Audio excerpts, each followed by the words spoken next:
தமிழில் சித்திரம் பேசுதடி என்ற படத்தின் மூலம் அறிமுகமானவர் பாவனா.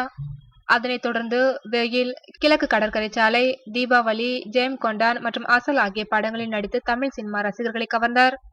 அவர் நடிப்பில் வெளியான அசல் படத்தை தொடர்ந்து தமிழில் வேறு பட வாய்ப்புகள் எதுவும் இல்லாததால் தற்போது மலையாளம் மற்றும் கன்னட மொழிகளில் கவனம் செலுத்தி வருகின்றார். கடந்த செப்டம்பர் 24ஆம் தேதி பாவனாவின் தந்தை பாலச்சந்திரன் எதிர்பாராத விதமாக மரணமடைந்தார். இவர் மலையாள சினிமாவில் உதவி ஒளிப்பதிவாளராக பணியாற்றி வந்தவர் என்பது குறிப்பிடத்தக்கது.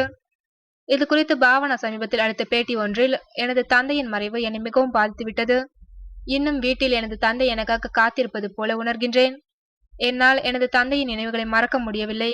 எனினும் நான் தற்போது நடித்து வரும் ஹலோ நமஸ்தே படக்குழுவினர் என் மீது மிகவும் அன்பு காட்டுகின்றனர். எனக்காக 2 வாரங்கள் தங்களது படப்பிடிப்பை தள்ளி வைத்த படக்குழுவினர் என்னை தொடர்ந்து உற்சாகமூட்டி வருகின்றனர். ஒரு படத்திலாவது ஆண் வேடத்தில் நடிக்க வேண்டும் என்பதே எனது கனவாக உள்ளது. எனினும் அது இதுவரை நிறைவேறவில்லை.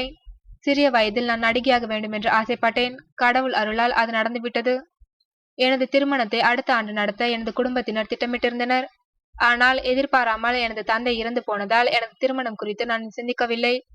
உண்மையில் சொல்ல போனால் நானோ என் குடும்பத்தினரோ என்னுடைய திருமணம் குறித்து தற்போது சிந்திக்கும் மனநிலையில் இல்லை என்று பாவனா தெரிவித்துள்ளார்.